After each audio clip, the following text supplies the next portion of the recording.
Ok, muy buenas noches. Clase de Zohar, porción Beit Hanan. Esta es una segunda porción del libro de Devarim. Dijimos que en general el libro de Devarim es como una especie de repaso, ¿sí? de toda la Torah desde Shemot. O pudiera parecer que es así. De hecho, la traducción que se le da a Devarim, que la verdadera traducción que quiere decir son dichos o cosas, Deuteronomio quiere decir contar de nuevo algo. No lo sabía hasta el año pasado cuando surgió esta pregunta, ¿qué quería decir Deuteronomio? Siempre uno lo dice así tan... Averiguamos si quiere decir volver a contar algo. Entonces pareciera ser que,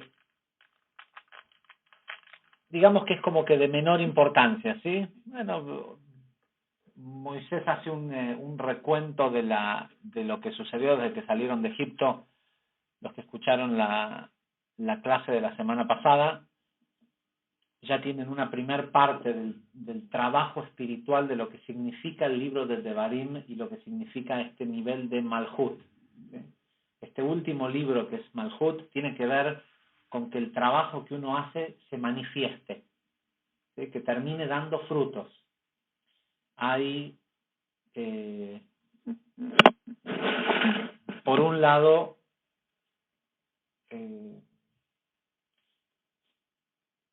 tribus que bajaron a Israel, a Egipto, pasaron por el desierto y entraron a la tierra prometida, y otras que no.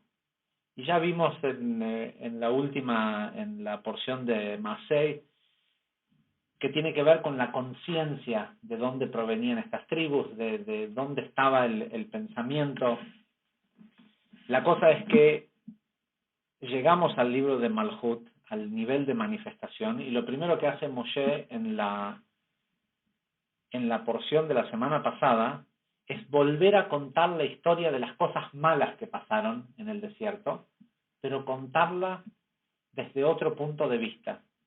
Que uno pudiera decir, bueno, lo que está haciendo Moisés es que está suavizando, justificando a la gente de alguna forma, porque si bien les recuerda todas las cosas malas que ocurrieron, y se puede interpretar como que es finalmente un regaño de Moshe o un reclamo de tanto tiempo en el desierto y las cosas que esta gente hizo.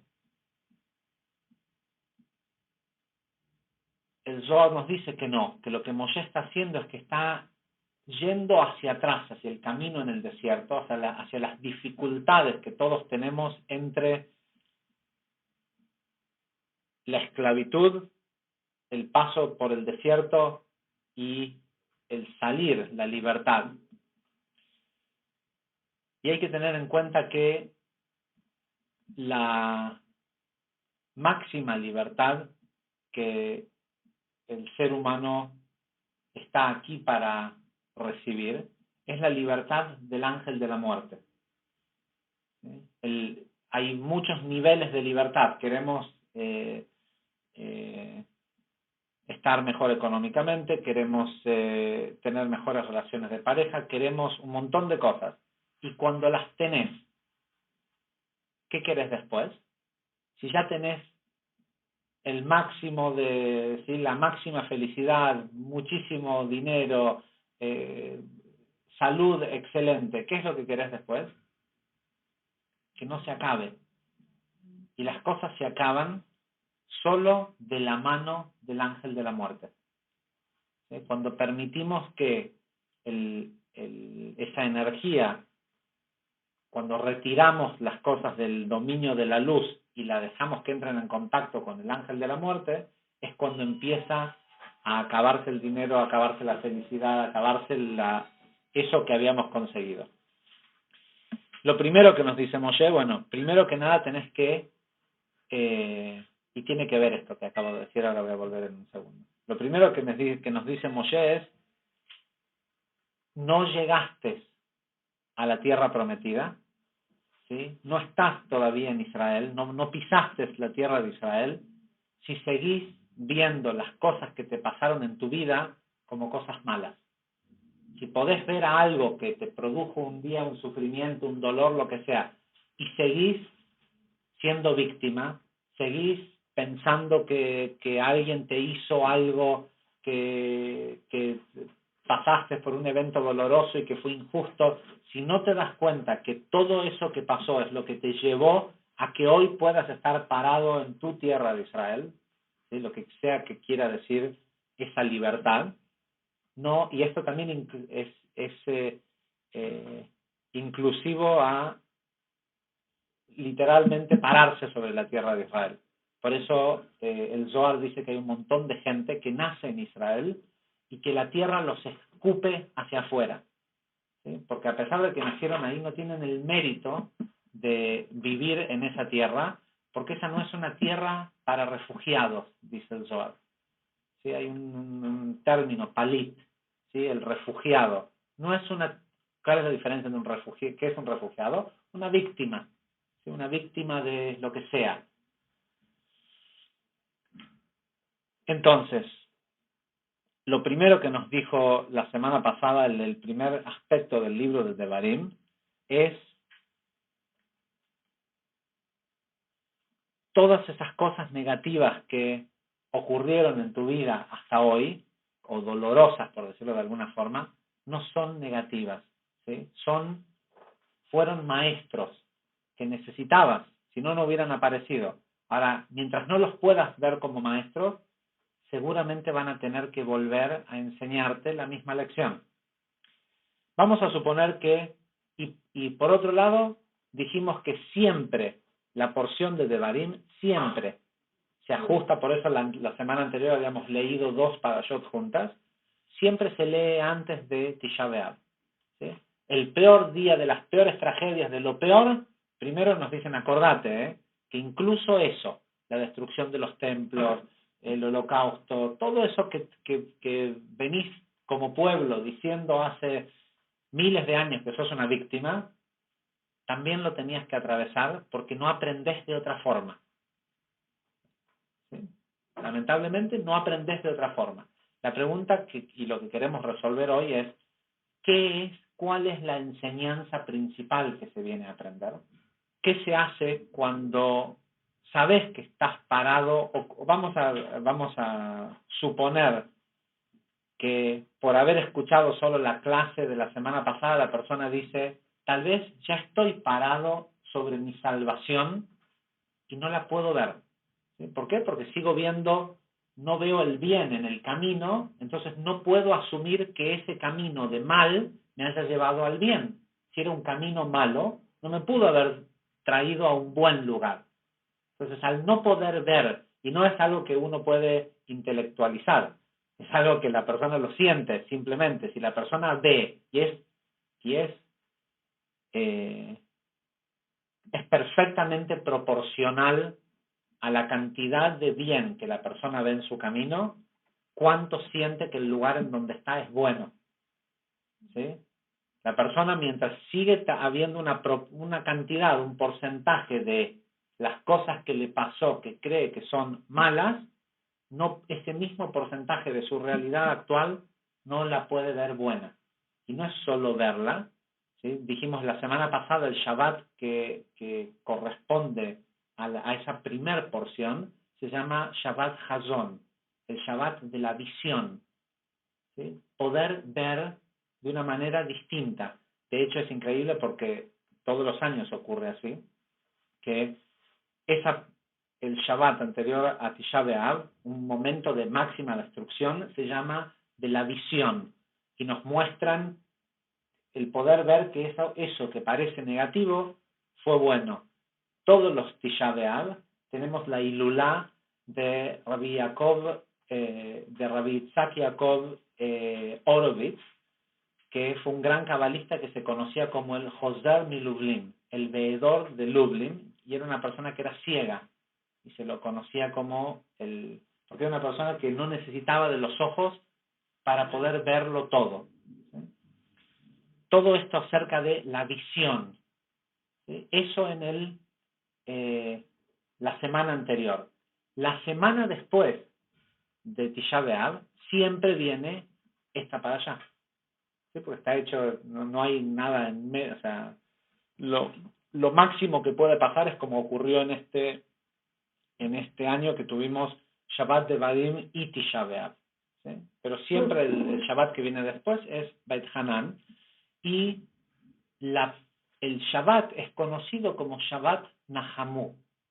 ¿Sí? Porque lo que leemos de los profetas empieza diciendo Nahamu, Nahamu, consuelo, consuelo para el pueblo, ¿sí? Este Shabbat que viene, por lo que pasó, ¿no? Por la tragedia de Tisha B'Av. ¿Cuándo se consuela a alguien? Cuando tuvo una pérdida. ¿Y cuál es el propósito de querer consolar a alguien? Que esté mejor, ¿sí? Si alguien perdió algo, uno trata de suplir de alguna forma esa pérdida con su presencia, con una palabra, con la Torá. En este Shabbat, después de Tisha B'Av, nos da tal vez las dos herramientas más poderosas que aparecen en la Torá, que las dos tienen el único propósito de alejar al ángel de la muerte. Una es los 10 mandamientos, ¿sí? Los famosos 10 mandamientos, hacer el Dibrot, que Rabashlag específicamente, y hay un escrito que pusimos hace un tiempo en Facebook, que está titulado Libertad, que lo pueden leer, es específicamente lo que Rabashlag habla sobre este tema, sobre lo de esta parashá, que dice que que los Lujot Abanim, que las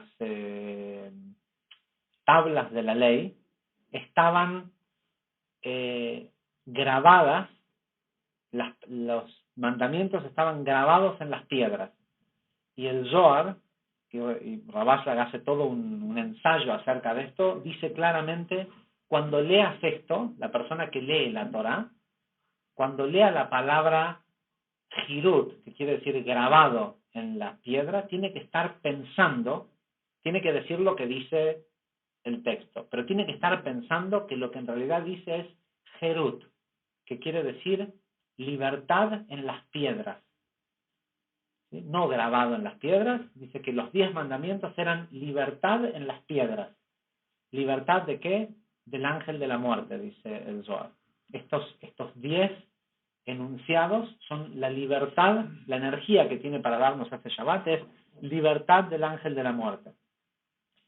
La segunda gran herramienta que nos da esta parashá es el famoso Shema Israel. ¿Sí? Esta sección que leemos por lo menos 2 veces por día, a la mañana y durante el día y a la noche, y que es la misma que se utiliza en las mezuzot, que se utiliza en los tefilim,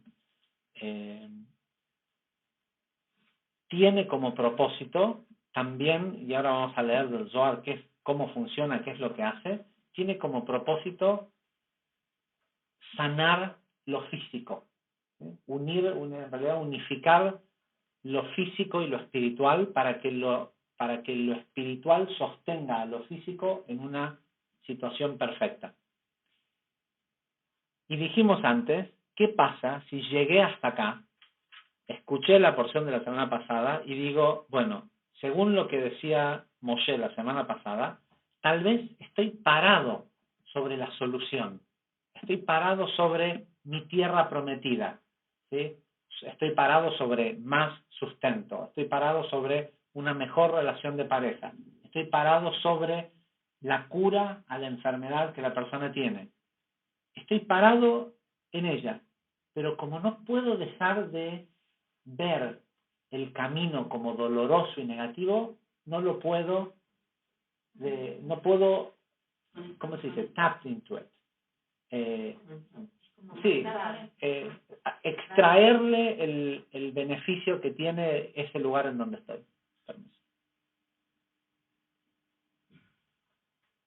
Entonces, ¿qué quiere decir Beit Hanan? El nombre de nuestra parashá. y le suplicó. ¿Sí? Moshe le suplicó a Dios, no importa después lo que el resto. ¿Qué es esto de una súplica? ¿Sí? ¿Y qué tienen que ver las súplicas con los rezos, por ejemplo? ¿Sí? Porque de alguna forma aparece en esta sección el Shema Israel y aparece desde el Zohar el concepto de la Amidá, que más tarde se instituiría como un rezo, pero que ya en el Zohar hace 2000, la Amidá es mucho más reciente que la Amidá tiene, proviene Shmona Esre, las 18 bendiciones iniciales son las más antiguas.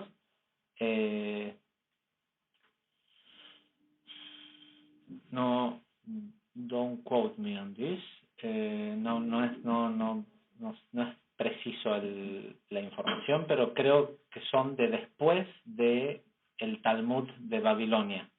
¿Sí? Son después de la destrucción del segundo templo.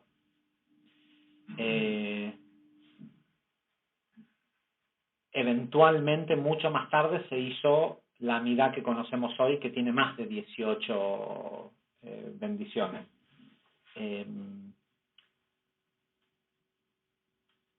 No me acuerdo exacto la fecha, pero no importa. A lo que voy es a que ya en el Zohar habla de este concepto de un rezo parado con la cabeza tapada, con todo sí habla de esto de no levantar la mirada.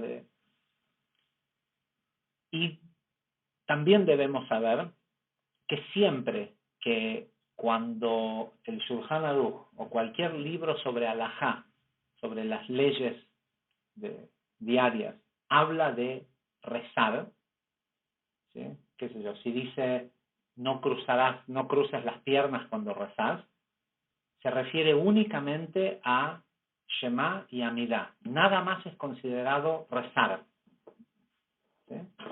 De esta porción que inicia diciendo, de hecho sabemos que todo lo demás que nosotros decimos, por ejemplo, en el rezo de Shaharit, que es el más largo, son todas secciones de Teilim, de Shira Shirim, todo, pero rezo, ¿sí? De Oraita, de la Torá, son solo Shema Israel y la Amidá.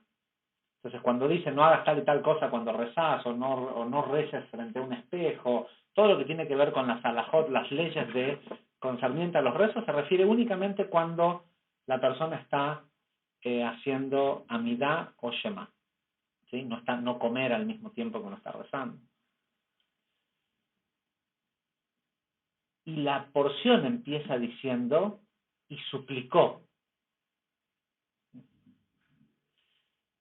El Zohar en esta empieza a hablar de la parashá con la historia de uno de los reyes de Israel, que es una historia muy particular. Fue un rey que no se casó, no tenía esposa e hijos.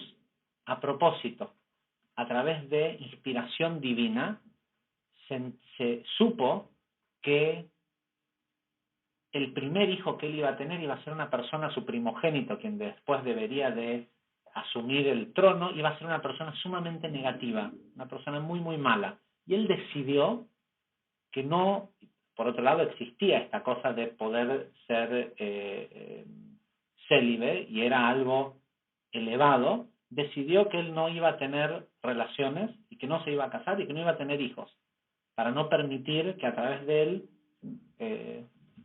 pudiera bajar un alma, una persona. Entonces, y por cierto, no es un rey cualquiera. Hezquía fue el rey que salvó a Jerusalén de la ocupación asiria. ¿Sí? Un día viene el profeta de ese tiempo, Hezquía, pero quien era, digamos, el profeta de Jerusalén en ese momento, se presentó con él y le dijo: quiero que sepas que hay un decreto que te vas a... Isaías. Se presenta Isaías y le dice, quiero que sepas que hay un decreto que te vas a morir mañana. Dice, ¿por qué? Dice, porque sabes que sabes que la persona de una persona, sobre todo un rey, tiene que estar ocupado con la Torá día y noche, ¿sí? Y tiene que ocupar su tiempo con las mitzvot, y el casamiento y tener descendencia es una mitzvah que vos decidiste que no, ¿sí? No es por un tema de que no podés, vos decidiste de que sabés más que Dios y que no vas a tener. Entonces y él le dice, pero es que yo sé que si tengo un hijo va a ser sumamente negativo. Isaías le dice, ¿y no se te ocurrió que tu trabajo es tener un hijo sumamente negativo y hacer todo lo posible para cambiarlo? ¿Sí? Para enseñarle, ¿sí? A lo mejor la profecía que tuviste fue solo para avisarte que si lo dejabas solo iba a ser una persona sumamente negativa, pero tu trabajo es tener ese hijo, ¿sí? Porque no tuviste una profecía de que no ibas a tener hijos. La profecía, algo divino, te dijo que sí ibas a tener hijos y vos decidiste que no. Y dicen los profetas que Isaías, que Jezquía dice, fue digamos el primero en hacer como un rezo de una midá, dice, puso su cara contra la pared y suplicó, ¿sí? Le suplicó al Creador que le diera la oportunidad de reparar su error, y se le concedieron 15 años más de vida, y en esos 15 años de vida salvó a todo Israel, ¿sí?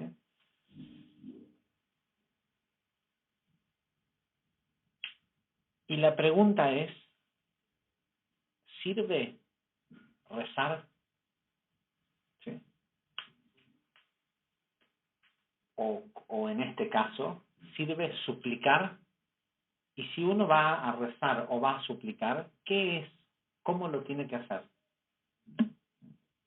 Ese va a ser el final de nuestro estudio de hoy. Vamos a ver qué dice el Zohar. Ok. Ahora vamos a hablar de estos rezos, ¿sí? No del cuál es la intención que uno tiene que tener cuando hace Shema Israel y la Midá. Vamos a hablar de lo que son en sí. Versículo 61 del Zohar de esta semana. Los primeros 60 versículos habla todo sobre, el Zohar habla sobre lo que es suplicar, ¿sí? Las plegarias que son súplicas. Empieza diciendo el versículo 61, escucha, oh Israel, Hashem es nuestro Dios, Hashem es uno, ¿sí? Devarim 6:4, que es lo que aparece en esta porción. Dice, el mandamiento respecto a esta plegaria es declarar la unidad del nombre del santo bendito sea él. Abajo,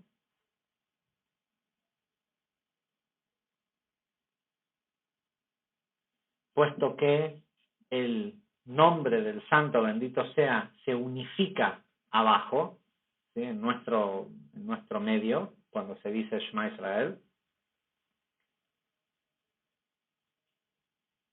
tal como es unificado arriba, ¿sí? Arriba es en Atzilut, en los mundos superiores. Y es por esto que el santo bendito sea él es uno solo arriba y abajo, ¿sí? Esto es Esto viene de otra frase, esta famosa frase de Hashem Echad Ushmo Echad. Dios es uno y su nombre es uno. Dios y nombre son dos, es arriba, se refiere a arriba y abajo. Puesto que el santo bendito sea él es uno arriba y abajo. Quien sea que declara la unidad de su nombre, debe dirigir su atención a la meditación. Literalmente, el Zohar, en lugar de utilizar la palabra Kavaná, acá utiliza Yihud, que también se utiliza para decir meditación, pero un Yihud quiere decir una unión. ¿Sí? Debe meditar, la persona debe dirigir su atención a la unión o a la meditación que acabamos de mencionar,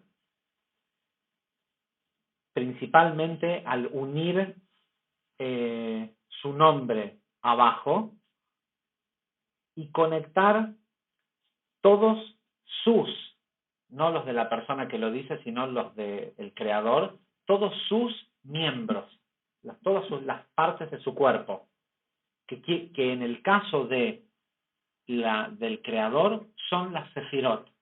¿Sí? ¿Cuáles son los órganos o las partes del cuerpo del creador? Dice el Zohar, las sefirot. Y esto se logra a través de la meditación de que se vuelvan uno. Dice, pues uno, la persona que está diciendo Shema, acomoda todas las partes del cuerpo, o sea, las sefirot, del nombre de Dios, de acuerdo al misterio de lo que ocurre abajo, ¿sí? De lo que nosotros hacemos acá abajo, hace que el sistema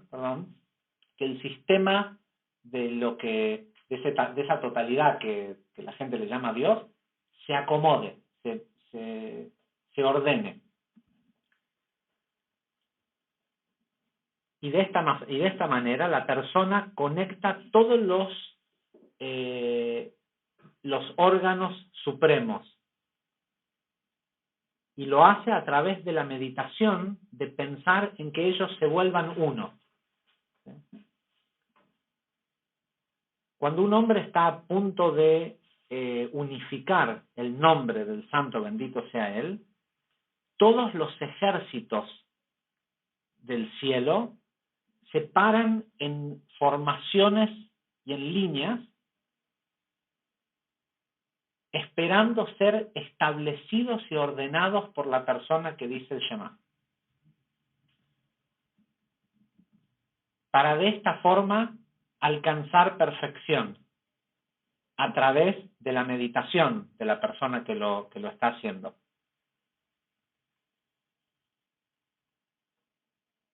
Y de la meditación que solo se puede encontrar en el misterio de la meditación misma. Más abajo el Zohar entra en una sección técnica de qué es lo que uno debe pensar con cada una de las palabras del Shema Israel, que es lo que aparece en la mayoría de los sidurim cabalísticos antes de hacer el Shema. El Rashash, Rabbi Shalom Sharabi, explicó en detalle qué es lo que una persona tiene que pensar en cada una de las palabras, de las letras, de todo del Shema. Sigue. Ok. Dice, todos ellos, estos ejércitos, son apropiadamente establecidos por esa meditación. Dice, en ese momento hay un ministro y un oficial, ¿sí?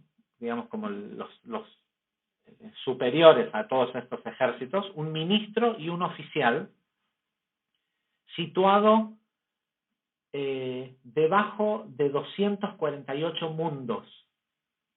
Todos estos mundos son llamados partes del cuerpo. Este oficial es llamado Halanu y se para y espera ser unificado. Imagínate, en el momento que una persona está por decir Shema Israel, de golpe en el cielo está pasando Todo esto esperando que la persona lo haga de la manera adecuada, ¿no? Dice, este oficial, que se llama Halanu,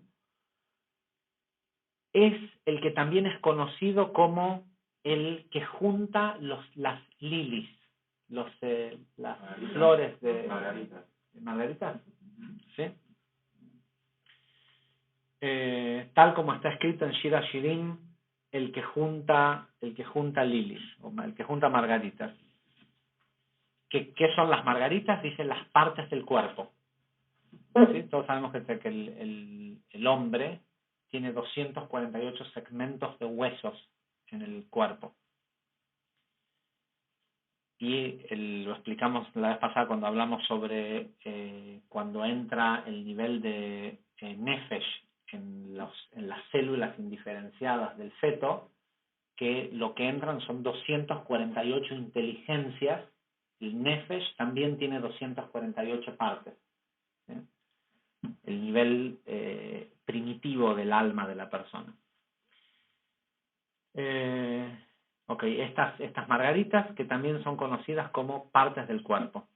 El nombre supremo, ¿sí? Hablando del Yud Kei Vav Kei, por eso empieza diciendo Shema Israel Hashem, Yud Kei Vav Kei. El nombre supremo junta todas las partes supremas del cuerpo. De acuerdo a la meditación de unificación a través de los 42 nombres. La primera sección del Shema, el Shema tiene 248 palabras. La primera sección tiene 42, Be'afta et Hashem Elokeja, ¿sí? Tiene 42 palabras. Y cada una de estas palabras corresponden a Aleph, Bet, Gimel, Yud, Tav, Tzadik, Kuf, Reish, ¿sí? Las 42 letras del Ana de Koach. ¿Sí? Cada una de las 42, el nombre del que está hablando, es el que cuando uno dice Be'afta, sepa que cada una de las palabras corresponde a uno de las 42 letras del Ana de Koach. También otra vez en los sidurim que están hechos al Pi Arizal o con las meditaciones del Rashash, generalmente arriba de cada una de las palabras de Afta tiene la letra del Ana de Koach que corresponde. ¿Sí? Al unificar, al decir, por eso incluso en algunas comunidades donde en el Shema que se dice cuando se va a dormir, solo dicen, o cuando se ponen Rabbeinu Tam en los otros tefilim, solo dicen la primera parte del Shema, o solo no dicen el Shema completo, se dice por lo menos esa primera parte, ¿sí? Porque es necesario para unificar todas las partes del cuerpo, haber unificado las 42 letras de el Ana de Koach. Dice, y este nombre junta todos esas partes del cuerpo o esas margaritas celestiales.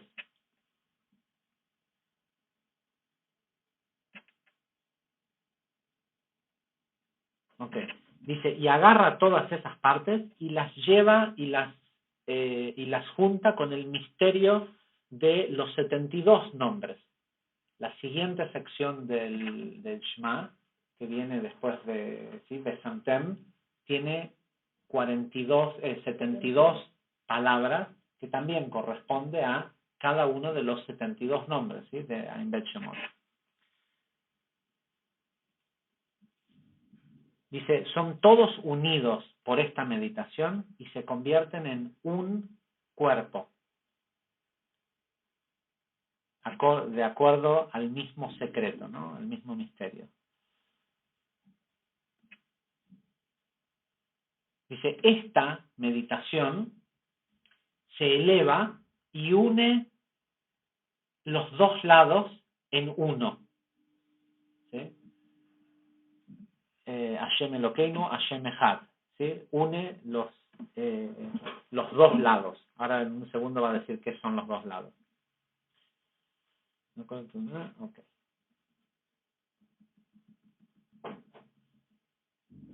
Dice, por eso es que en la palabra Ejad, la persona que lo pronuncia debe estirar las letras Het y Dalet para darle tiempo, ¿sí? Habrán visto que muchas veces se dice Shema Israel Hashem Elokeinu Hashem Ejad. Se prolonga eso. Dice, la persona tiene que pensar que prolonga esas dos letras para darle tiempo a este oficial a que junte todas las margaritas que tiene que juntar.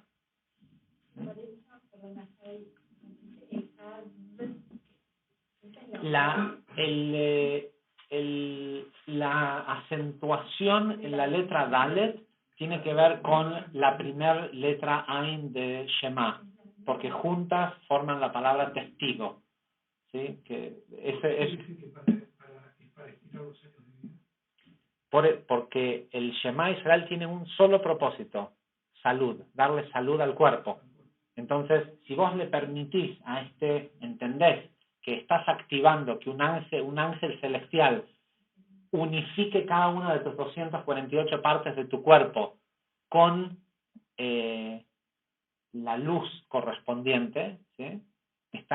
Prolonga la salud del cuerpo. Uno debe de estirar esto para permitirle que se junten todas las margaritas que tienen que juntarse, ¿sí? Según el misterio que explicamos anteriormente. Una vez que todas las partes del cuerpo se unieron, de acuerdo a este secreto que ya explicamos, todo es considerado una ofrenda de paz. Y utiliza la palabra kol, ¿sí? Kolá karvan, una, pero también todo como algo completo, ¿sí? La persona se convierte en sí mismo como en una ofrenda, como si fuera un sacrificio, en una ofrenda de paz. Por esa razón secreta, el santo, bendito sea él, ingresó a Adán dentro del jardín del Edén, tal como está escrito, para arar y cuidar, ¿sí?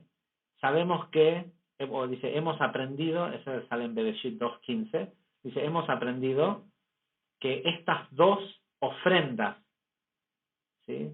Arar y cuidar, son lo mismo que el secreto Hashem Echad Ushmo Echad.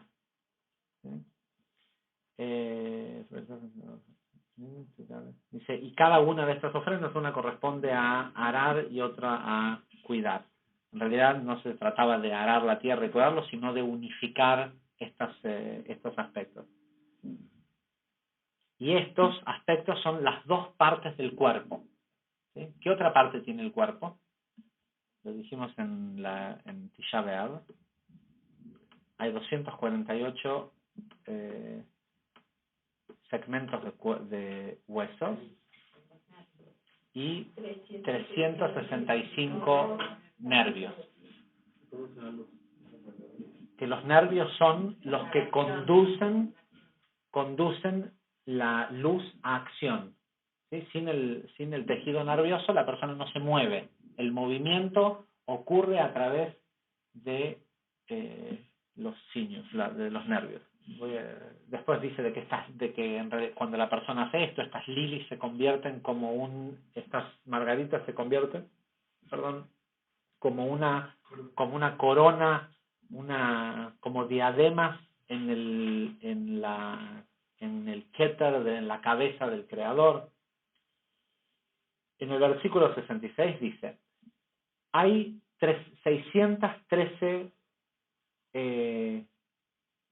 613 mandamientos en estas margaritas, que son las partes del cuerpo.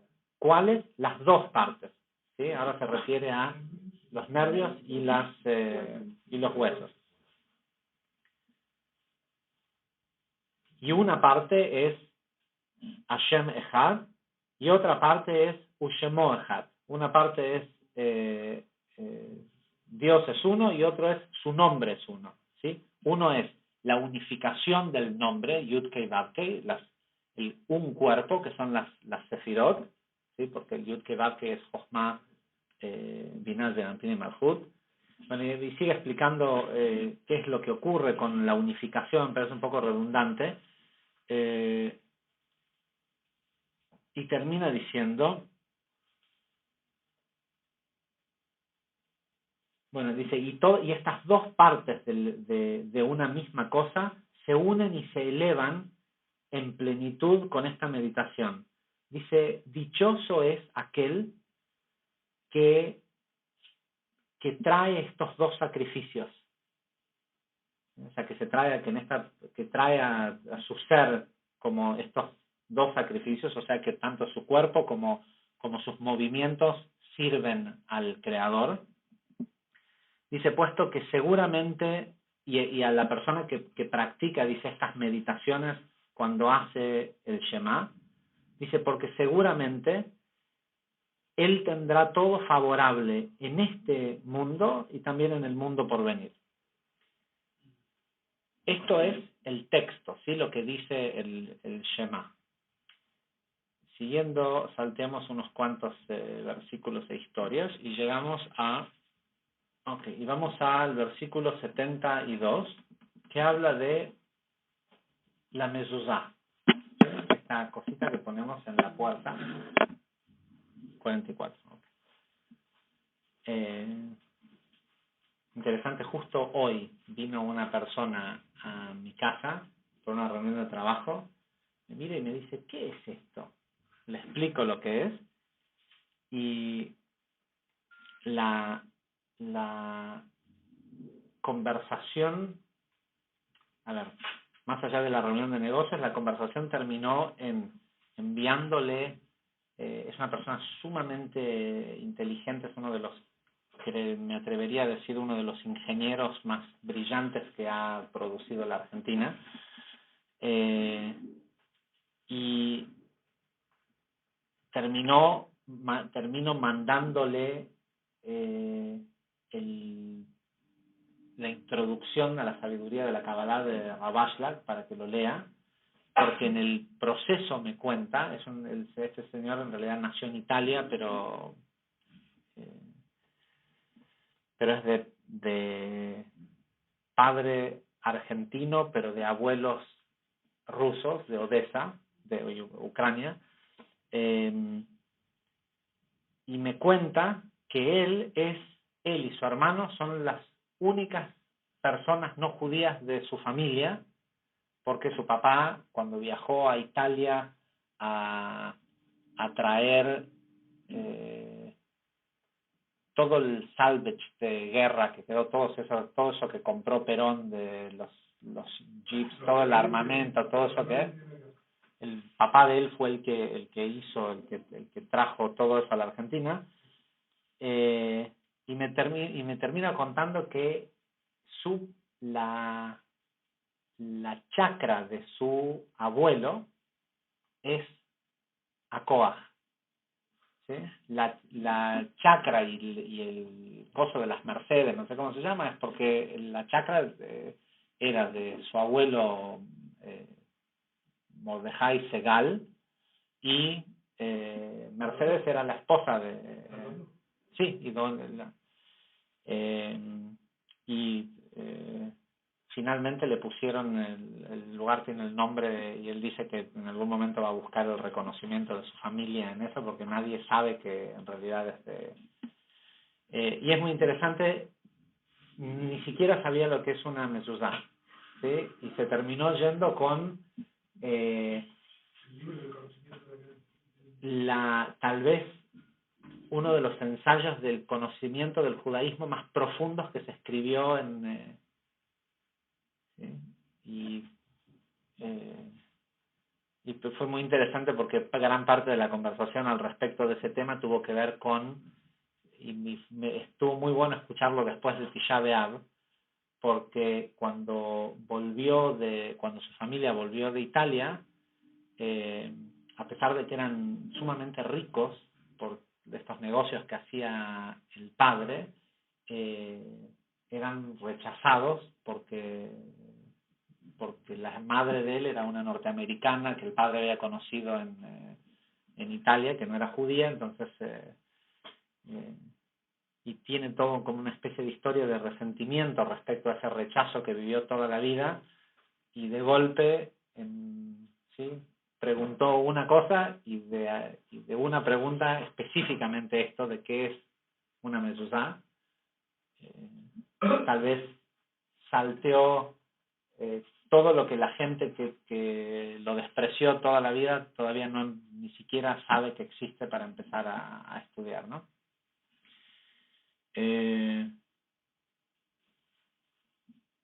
Y la verdad fue después de que él se fue que me senté a leerla para allá de la semana y encontré esta sección de la mezuzá, por eso decidí incluirlo en la clase de hoy.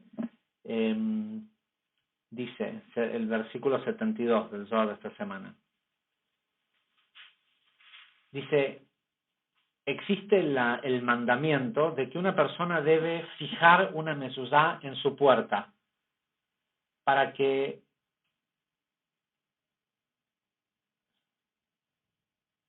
todos los que pasen por ahí sean cuidados o sean protegidos por Akadosh Baruj Hu, por el Santo bendito sea. Cuando sean protegidos por Dios, cuando salen de la casa y cuando entran a la casa.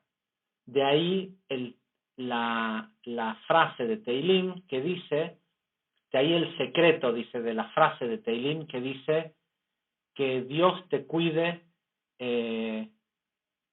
cuando vas y cuando volvés para siempre de este momento en adelante. Es una frase famosa que decimos en Arvit, hacia el final de Arvit, que es Hashem Ishmereja Tzetejo Boeja Meata Ve'adolam. Acá en arameo dice Verrazá Hashem Ishmar Tzeateja Uboeja Meata Ve'adolam. ¿Sí? De acá viene esa frase de Teilim que dice que Dios te protege cuando vayas y desde este momento en adelante, y cuando vuelvas de este momento en adelante se refiere desde el momento en que la persona pone una mezuzá en la puerta de su casa. Puesto que el secreto de la mezuzá siempre está asentada sobre la puerta, que es la entrada superior, ¿sí? Siendo Malhut el lugar en donde se entra a Zeir Anpin. Sí, nos acordamos que en otro lugar la Torá nos dice que la persona debe de hacer de su casa un santuario para la luz. Respecto a, según la dirección, la casa es Malhut, ¿sí? Y el afuera es Zeir Anpin porque es el que provee para la casa, o al revés, ¿sí? Según si la persona va o viene.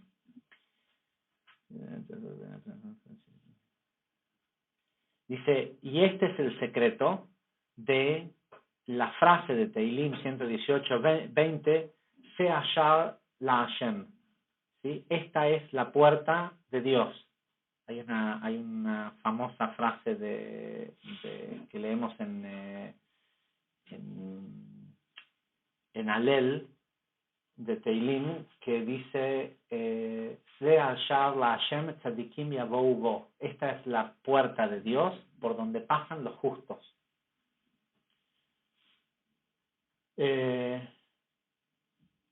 Puesto que un hombre no es protegido por el Santo, bendito sea Él,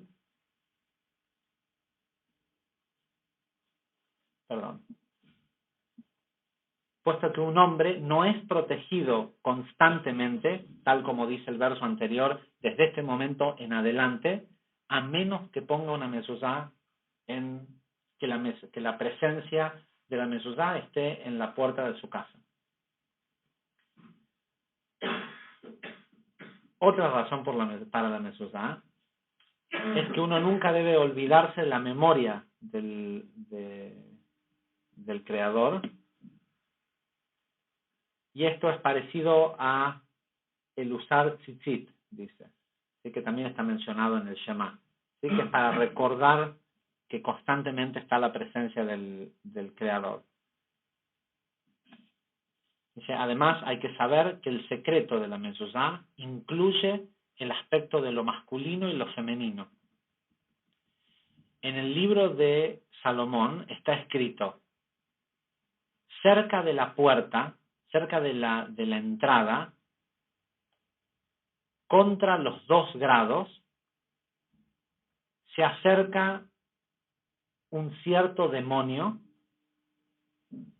que tiene permiso para herir, para lastimar a la gente. Él se para en el lado izquierdo de la puerta. Cuando el hombre cruza esa entrada y levanta sus ojos y ve el secreto del nombre, ¿sí? Shin Dalet Yud, el secreto del nombre en la mezuzá del lado derecho de la puerta, y recuerda que ahí está la presencia del Creador, que desde el día que él puso la mezuzá está ahí para protegerlo siempre. Este demonio no tiene poder, no tiene derecho a lastimarlo. Dice, y seguramente al leer esto te preguntarás, esto es cierto cuando entras a la casa, pero no cuando salís, ya que cuando salís, la mezuzá ahora está del lado izquierdo de la persona. Entonces, ¿cómo está el hombre protegido? Si la mezuzá ahora está en su izquierda. Y Rabbi Shimon contesta, todo lo que el santo, bendito sea él, hace, está hecho en su naturaleza, en su propia naturaleza. Hay 2 grados, ¿sí? 2 niveles para el hombre. Uno hacia su derecha y otro hacia su izquierda. El lado de la derecha es llamado la inclinación al bien. El lado de la izquierda es llamado la inclinación al mal. Cuando una persona sale de su casa y cruza la puerta, ese demonio levanta sus ojos y lo mira. Y al ver la inclinación al mal de la persona en su lado izquierdo, es atraído por esa inclinación al mal. Tiene afinidad, entonces el demonio se va hacia el lado izquierdo. ¿Y qué se encuentra? La mezuzá. Y la mezuzá lo neutraliza. ¿Sí? Dice ¿qué encuentra? Encuentra que en el lado izquierdo, respecto de la persona, está parado su amo. Y está su bendito nombre y se da cuenta que no puede acercarse y causarle daño. Y así es como el hombre pasa por esa entrada sano y salvo. Cuando entra a la casa, el nombre sagrado de la mezuzá está en su lado derecho, ¿sí? Y la unión del nombre más el lado derecho de la persona son más que suficientes para sobreponer el lado izquierdo, sobreponerse al lado izquierdo, y no puede perseguirlo, no puede hacerle nada. Dice, por eso es que es importante, la persona nunca debe de ensuciar el lado derecho de su puerta, ni tirando aguas sucias, si antes se sacaba el orín y demás de la casa, ni permitiendo que la puerta esté sucia, ni dejando basura. Una cosa que es malísimo que mucha gente hace es que va a sacar la basura y la deja en la puerta en el lado de donde estaría la mezuzá, o en el lado derecho, no importa, dejar basura al lado de la puerta de salida de la casa. ¿Sí? dice, pues ese desacrar el lugar donde se supone que tiene que estar la presencia divina protegiendo a la persona, debilita el lado derecho y puede darle permiso a este demonio a causar mal.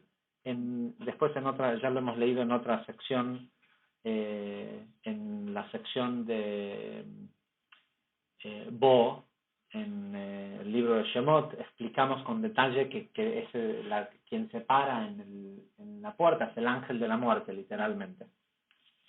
Y siempre se para en la entrada en el lugar que hay entre Zeirampin y Malhut. El tema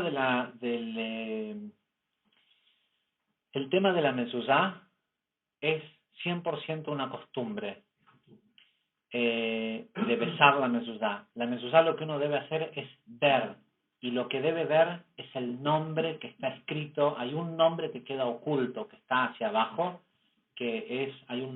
cuando uno desenrolla una mezuzá, está escrito de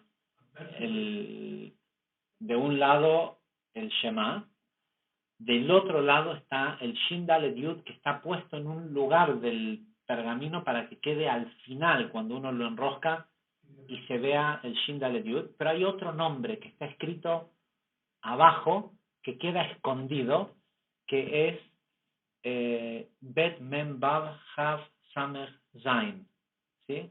Que es un código que dilucidó Rabbi Abraham Azulay en el libro Gesed de Abraham, que elimina al ángel de la muerte. Que hay, cuando decimos la palabra Beit Naseh en el Kadish, de Pablo Betromán, Beit Naseh, la palabra Beit Naseh tiene como propósito, dice el Ari, despertar el Tziat HaMetim, la resurrección de los muertos, eliminar la muerte. Y lo que la persona debe meditar es en esta secuencia Bet Mem Bav Hav Samech Zain, que tiene el mismo valor numérico que Beit Naseh.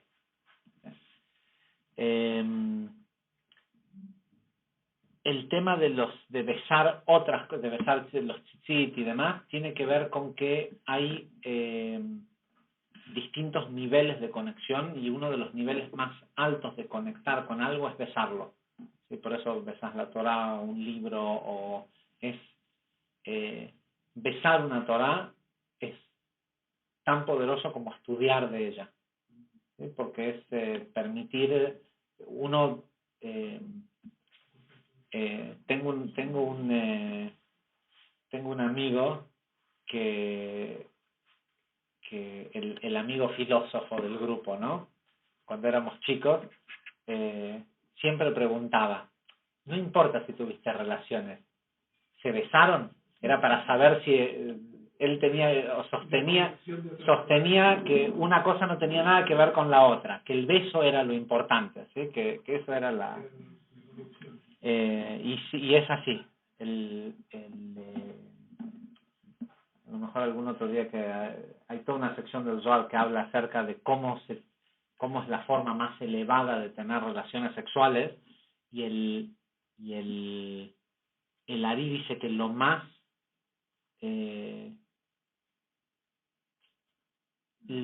alto en conexión es poder besarse en el momento en el que las dos personas están teniendo un orgasmo. ¿Sí? Que no es una cosa, no es lo natural que besarse en ese momento, y sin embargo él dice que ese beso es el máximo de la conexión. Ok, seguimos.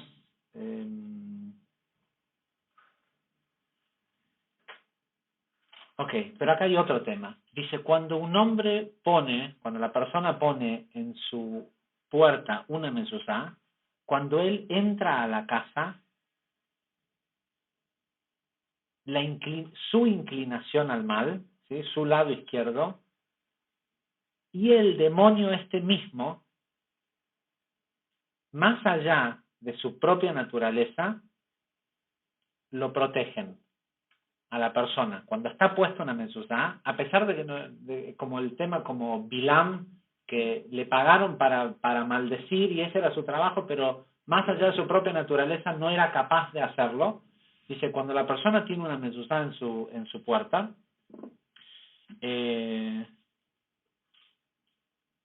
más allá de su propio deseo, tanto la inclinación al mal de la persona como este demonio dicen, ¿sí? Lo protegen y dicen, Sea Sharla Hashem Tzadikim Yabou Bo. Esta es la puerta de Hashem por donde pasan los justos. El tema es que la persona tiene que estar dispuesto a dejar su inclinación al mal afuera. ¿Sí? No es pasar y besar una mezuzá. Y no es ni siquiera pasar y ver el nombre. Es pasar y entrar, saberla y decir, está bien, el día fue difícil, me peleé con tuve tal cosa, el proveedor no me pagó, no me trajo, el cliente no me pagó, el esto, el otro, lo que sea. Todo eso lo traigo a casa. Literalmente, el propósito que tiene una mezuzá es un felpudo espiritual. ¿Sí?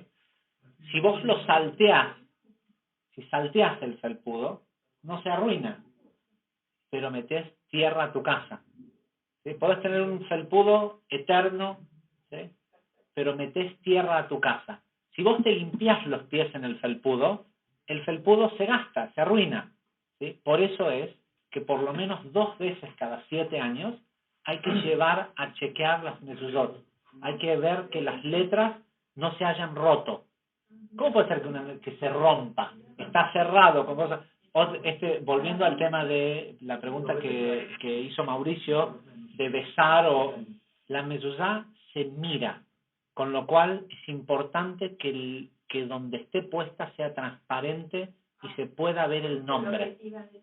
¿Sí? Hay casings que son hermosos y esto, lo otro. No es,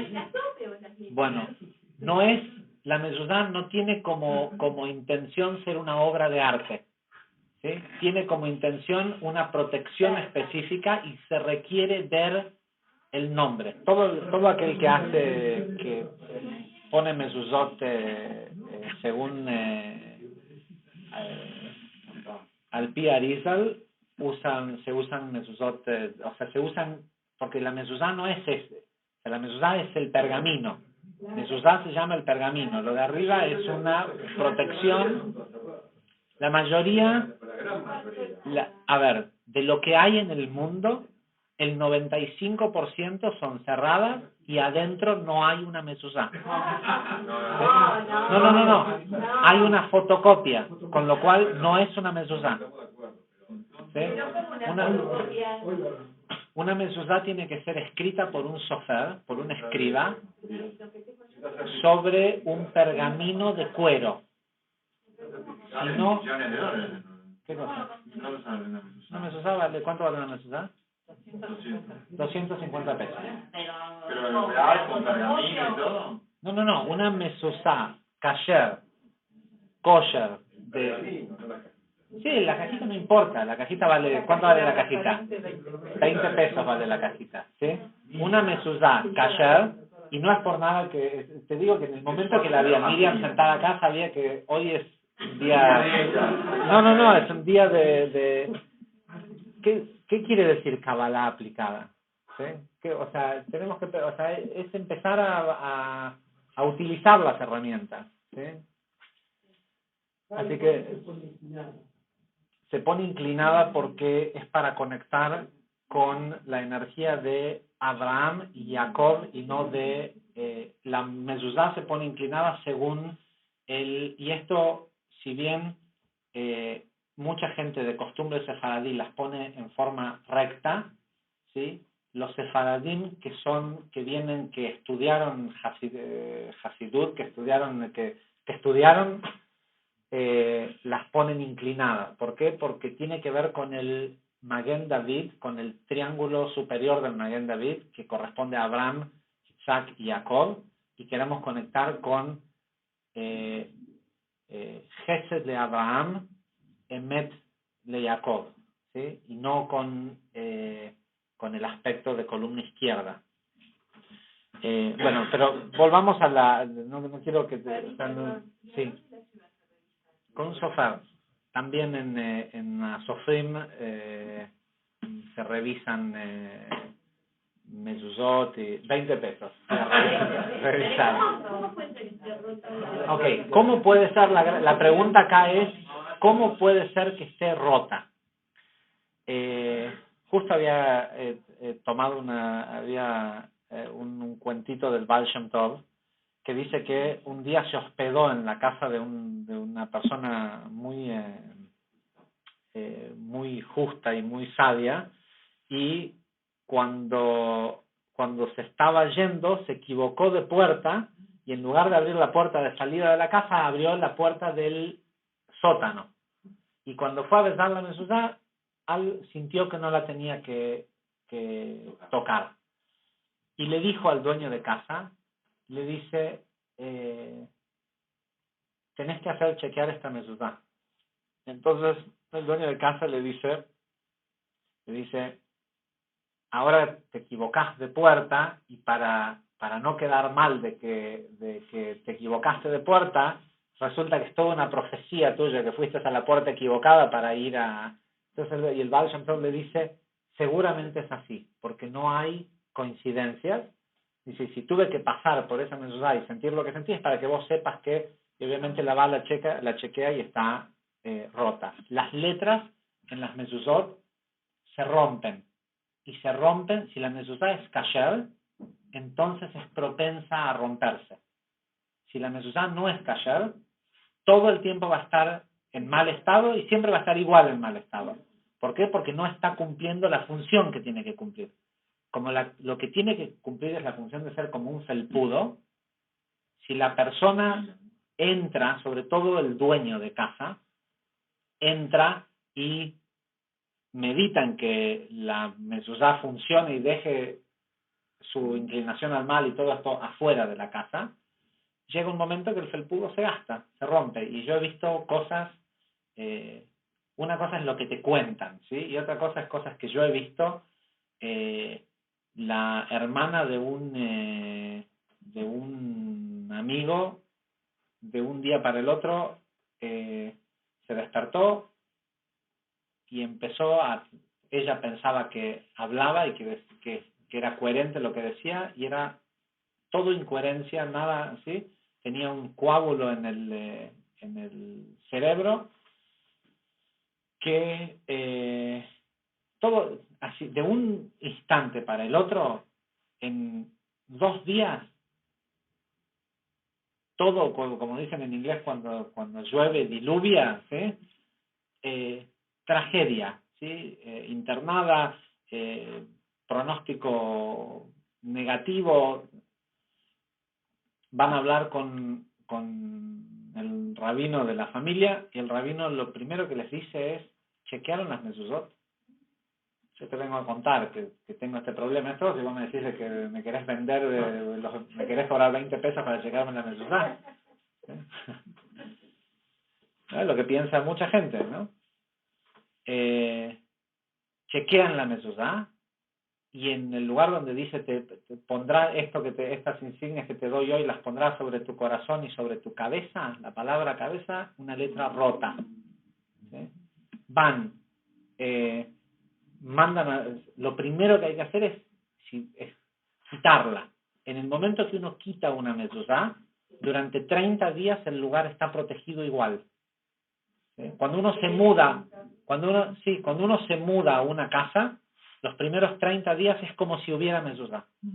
¿Sí? Si después de 30 días uno no pone una mezuzá, uno hizo la elección de no fijar. Yo lo he visto en muchos casos.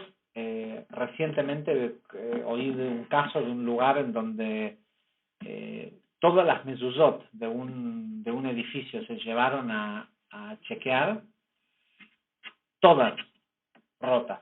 O sea, todas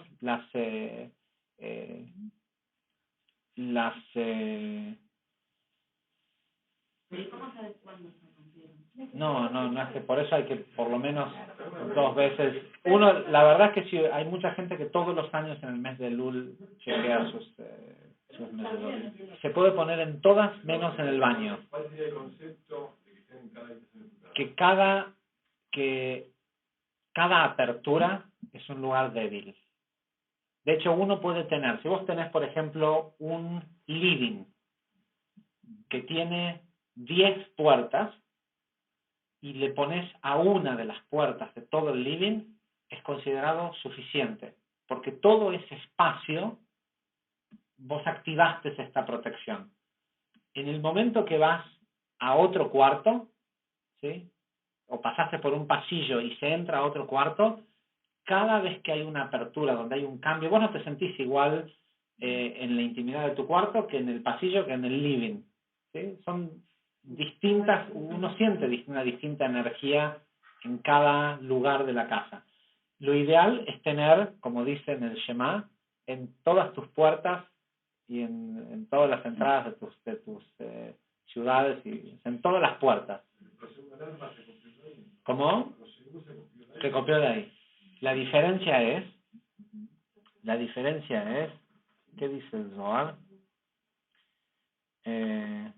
Mira vos, pensaba no seguir hasta ese, bueno, y dice, esta es la puerta por donde pasan los justos, ¿sí? Con lo cual el cruzar una puerta con una mezuzá ayuda en el crecimiento espiritual de una persona, porque debilita a su lado izquierdo, y el lado izquierdo trabaja en pos de proteger a la persona.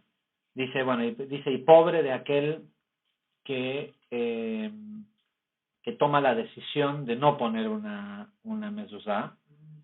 Dice, porque le quita dominio a su amo, y desde ese momento en adelante la persona no está protegida.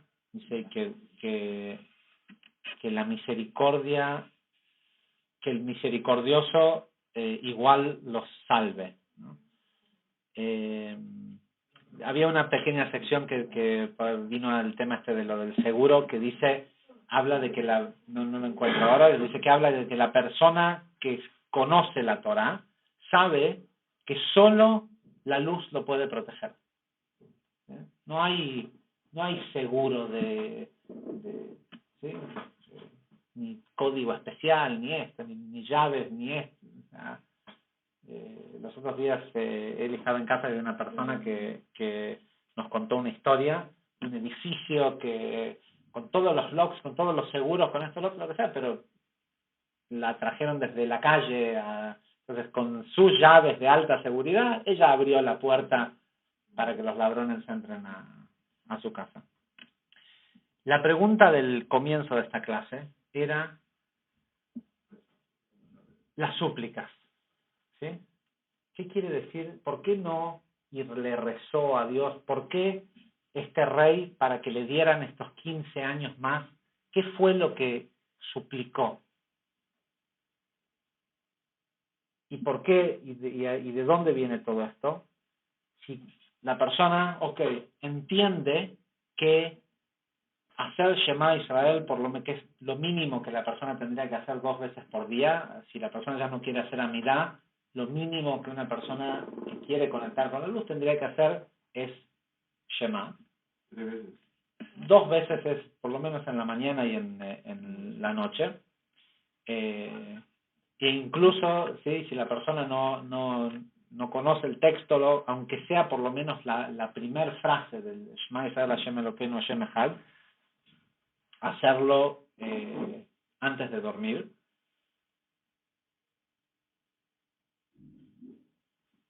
Y entiende que hacer esto le da salud y junta las margaritas, ¿sí?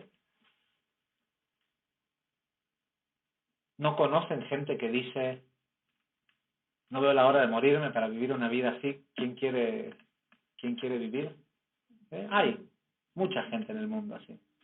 Entonces, ¿de qué le serviría a una persona hacer el Shema? Y si está viviendo una vida miserable, encima se le prolonga la vida ¿sí?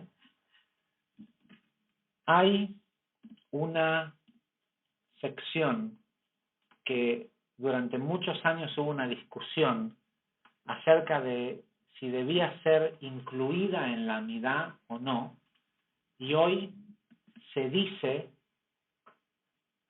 no como parte de la Amidá, sino que uno, por ejemplo, en el rezo de la mañana, uno termina de decir, hay una sección que es Teilot, termina de decir esto, hace 3 pasos hacia atrás, y cuando entra en la Amidá, ¿sí?, dice una frase que la traducción quiere decir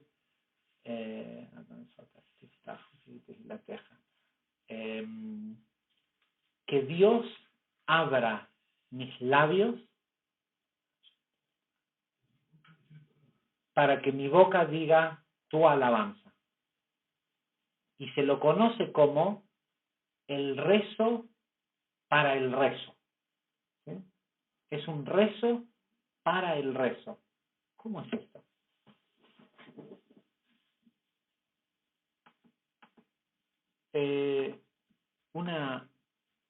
Un pequeño pie de página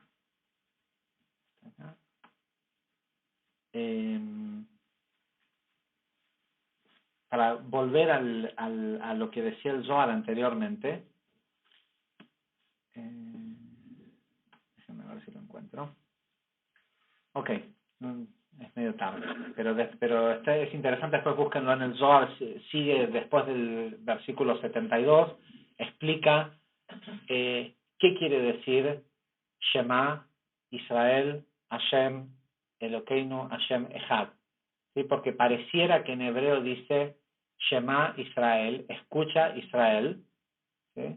Y el Zohar dice, no está hablando, no le dice que que el pueblo de Israel escuche, ¿sí? Dice, dice Yud Kei Vav Kei, en realidad, pero no sabemos la pronunciación del Yud Kei Vav Kei, entonces decimos Adonai, que tampoco es ese nombre en realidad. Pero dice Shema Israel, escucha Israel. Literalmente el Zohar dice que Israel no quiere decir el pueblo, quiere decir el cielo, que los cielos nos escuchen, ¿sí? Cuando decimos esto, Hashem Elokeinu, la unión de esos dos nombres es lo que hablamos de unir las partes del Hashem es las partes del cuerpo de arriba, y Elokeinu, que se refiere, Elohim es un aspecto de juicio, se refiere a las partes del cuerpo del hombre. Hashem Echad, y que Echad, en realidad, Dios es uno, eso es Israel. ¿Sí? Que si la persona no puede sentirse uno con el resto de los seres humanos, no sirve de nada hacer todo el Shema. ¿Sí? Mientras que el propósito que tiene de unificación del nombre es que la persona pueda sentirse uno con los demás. Habiendo dicho eso, ¿cómo es esto de un rezo para rezar? El Gdushat Levi, que fue también un gran cabalista, dice que esta frase, Dios, abrí mis labios, uno debe suplicar que el rezo que está por hacer no sea dicho por uno. ¿Sí? Hay una sección en la Amidá donde decimos una de las bendiciones que decimos Baruch Atah Hashem, ¿sí? Bendito es Dios, Shomea Tefilá. El Ari dice que si cuando uno lee esto, entre la palabra Hashem, Yud Kei Vav Kei, y Shomea Tefilá, es decir, que escucha las plegarias, si uno medita en un nombre, que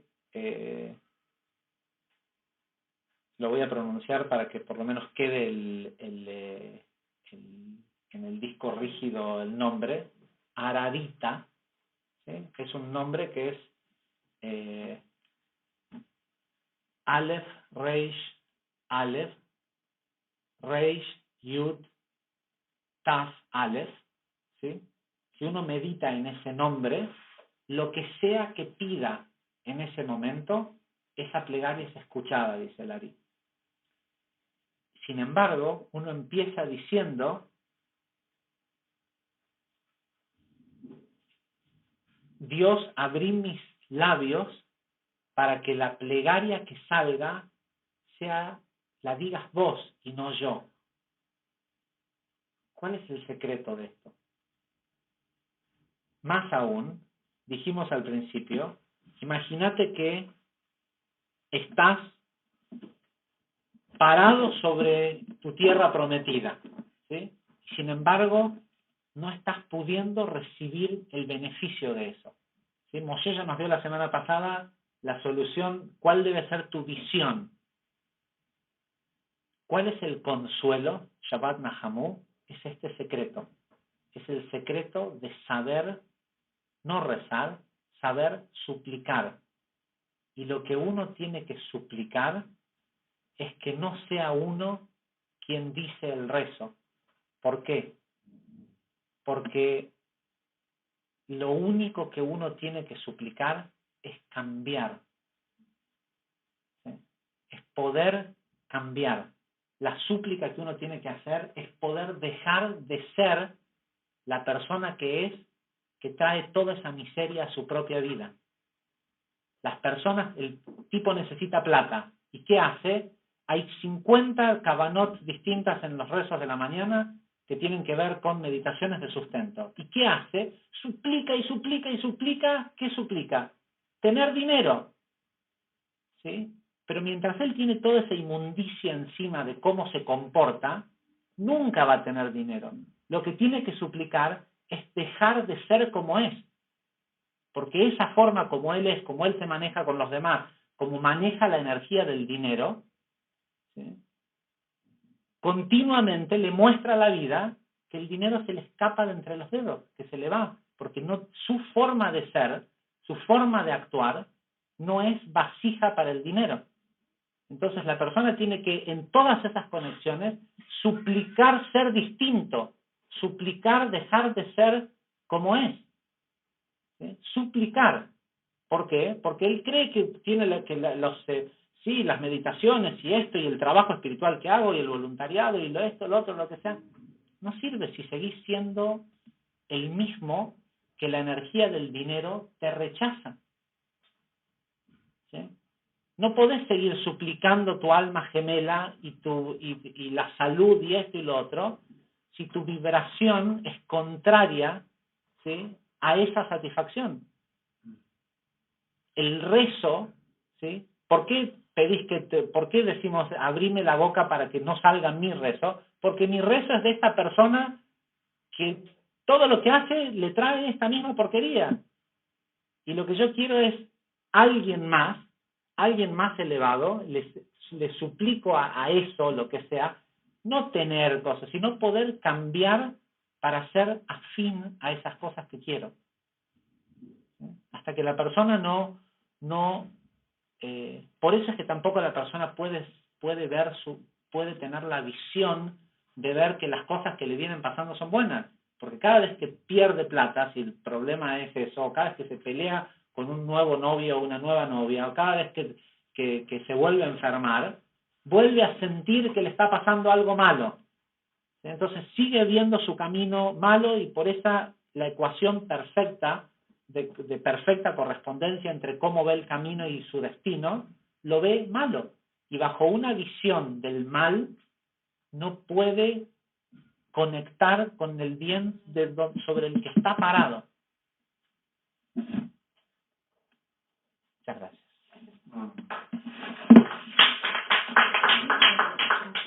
Una pregunta. La discusión del trabajo. Sí. En todo lugar que uno tiene propiedad, es importante poner una mezuzá. Sí. Todo menos en los baños, en toda puerta se puede poner.